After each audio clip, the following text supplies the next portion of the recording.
So I'm listening to you and I have all these things happening inside of me and I keep thinking, you don't have what I have. These feelings are like a fucking volcano right now for me.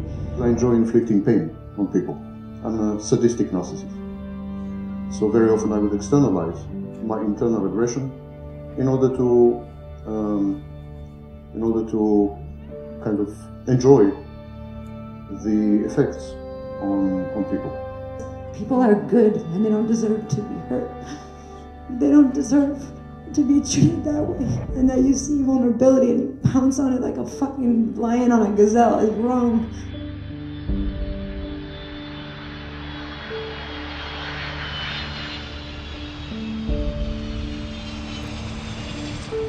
The person with MPD, the root of their MPD is a highly traumatic, highly painful environment, usually childhood.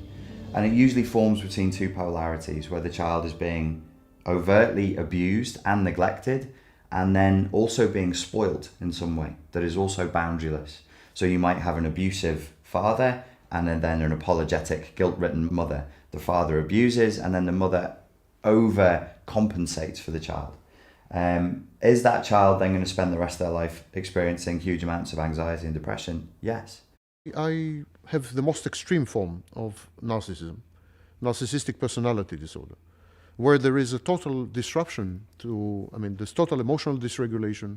Emotions are inaccessible, perhaps because they are threatening, but they're inaccessible, that's a fact, and so on. So I don't emote. I have no emotions whatsoever, except a few negative emotions, such as anger or envy, or to some extent hatred.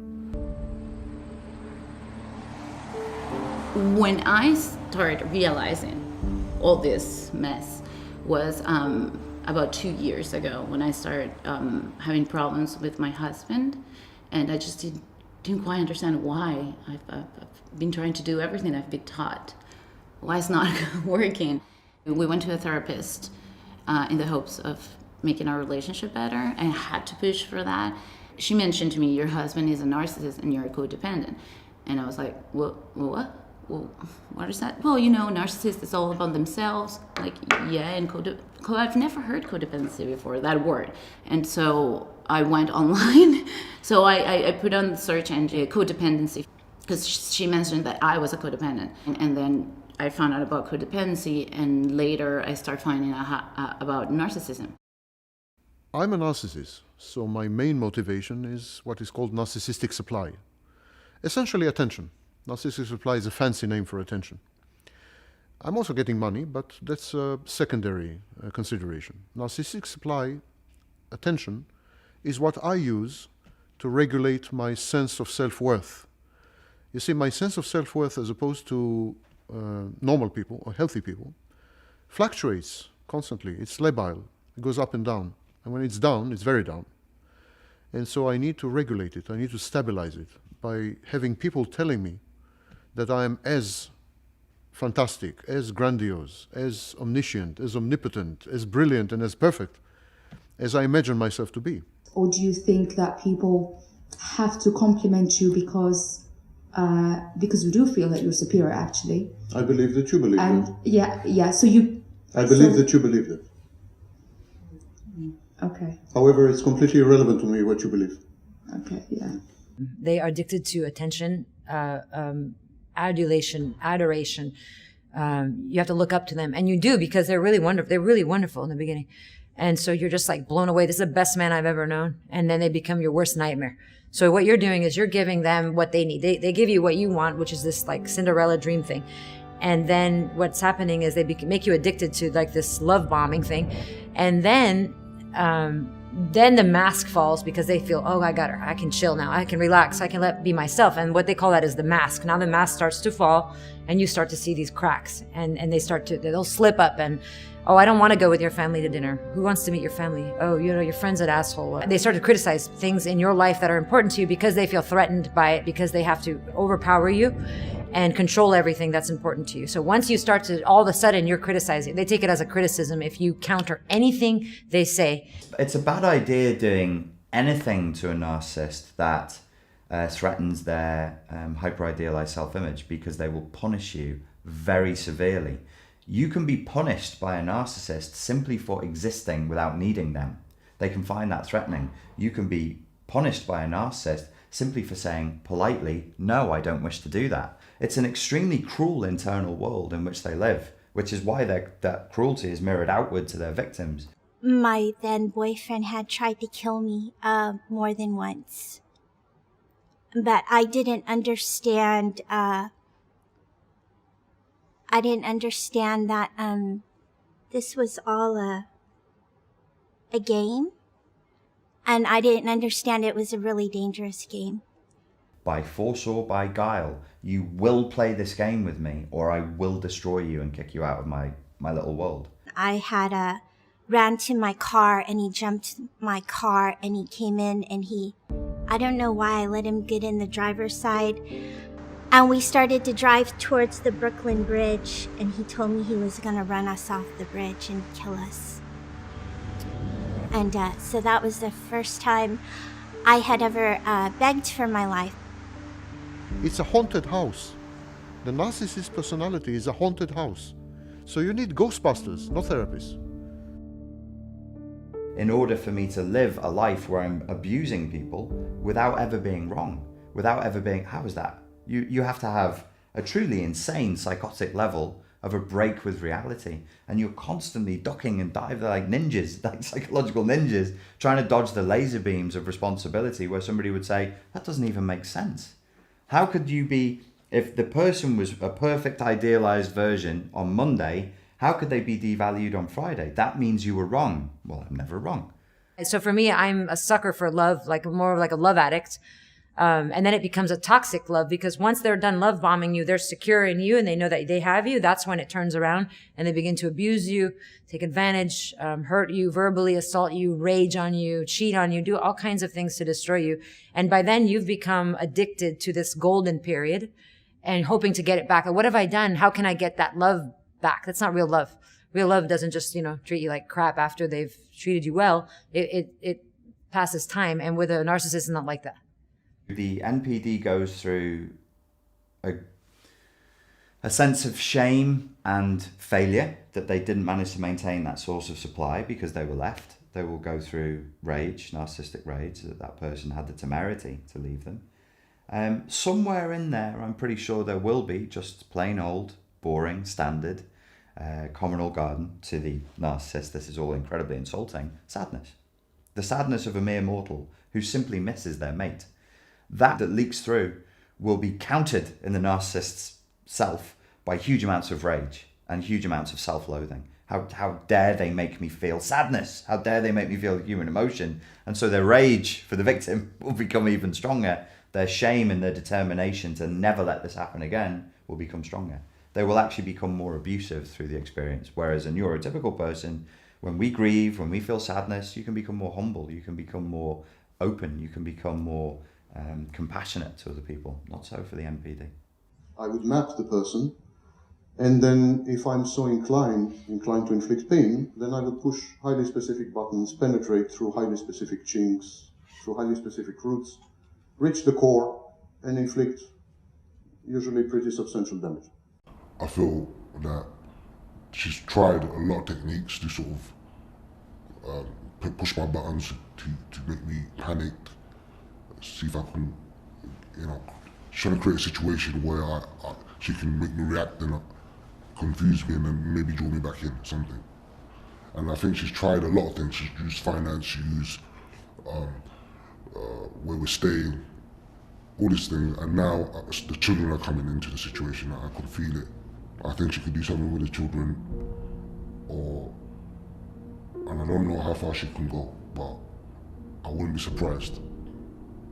If she did something totally crazy. Had I grown up in a functional functioning family with functional parents and so on and so forth, I think I would have been a delightful kid and happy adult. I operate at 10% of my capacity because I have to dedicate 90% to futile pursuits, such as obtaining supply, such as coping with my rage, such as regulating my sense of self-worth, my ups and downs, such as coping with my mood disorders, with my lability. It's depleting to be me. It's depleting. It's energy consuming. And there's nothing left there for creativity, for happiness, for interrelatedness, for having a good time. Nothing is left there for this.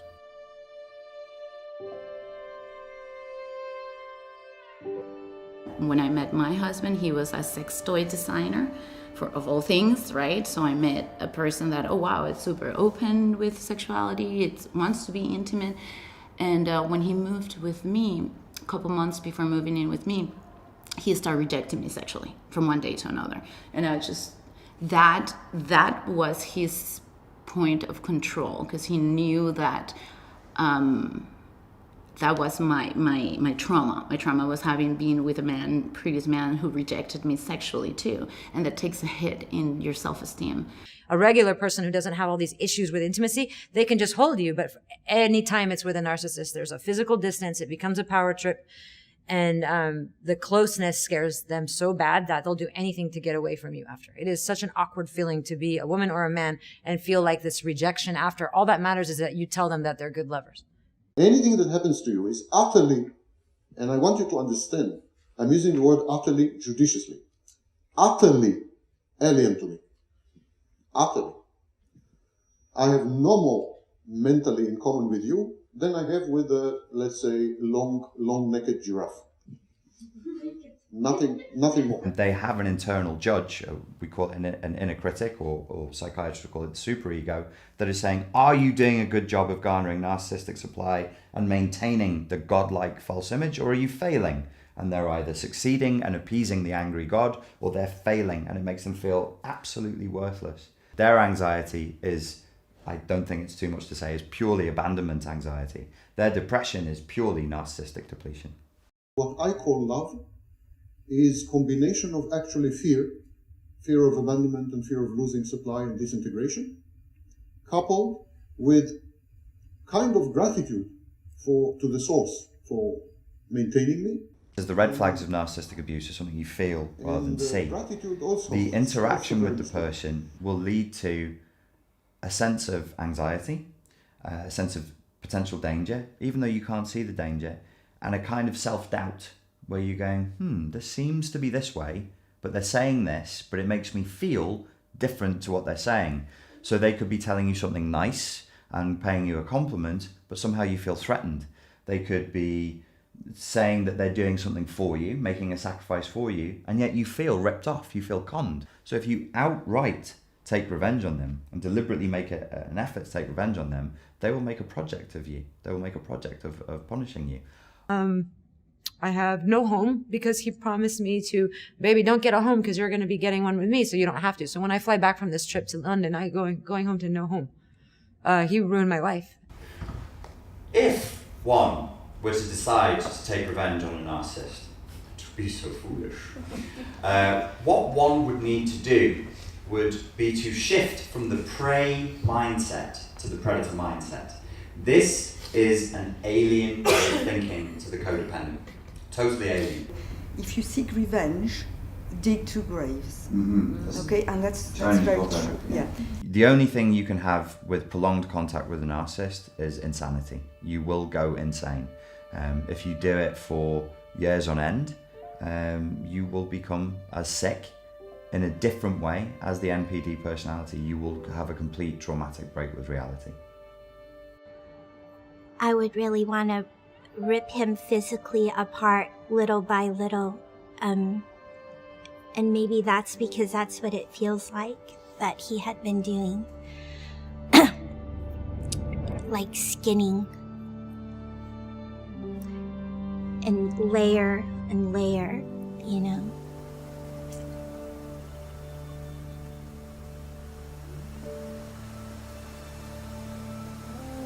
I always say that For you to be a decent human being in Nazi Germany would have required you to have therapy. It was a psychopathic society. And that would have meant that being decent is a maladaptation. You know, you were sick. If you were decent, something was wrong with you. Well, I'm redundant to a narcissist. They don't need me. We could sit here and inside of 5 minutes come up with multiple ways of exploiting vulnerable people if we chose to. If we were sick and psychopathic, we could do that. We don't need to sit through a 2-day seminar to do that. The only people who need to sit through a 2-day seminar are those who are looking to heal, because that's difficult. Abusing people is extremely easy. I think all in all, we are a very bad mistake, catastrophic and critical mutation, which is frankly overtaking the gene pool, the White House and other places.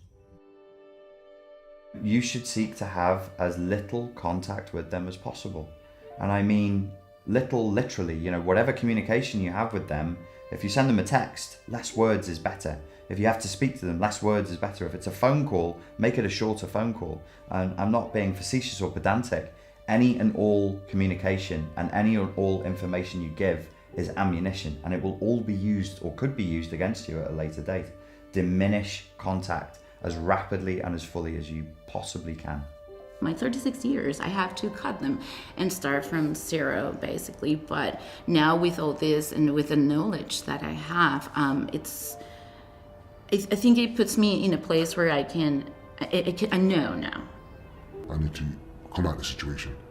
And like I say, the only thing holding me back is how do I do that carefully, causing less stress, you know, for the children, and then how do I maintain a good relationship with them? I'm in denial. I can't have that good without the bad, and I just need to heal and recover, and then eventually I have faith that God will send me a normal person, healthy, I hope. But I help people to diagnose what narcissistic abuse is, its effects, help them to heal from it, so they walk away from the subject. I don't want them on forums in 10 years' time obsessing over MPD. I want them to go and live their lives and move on.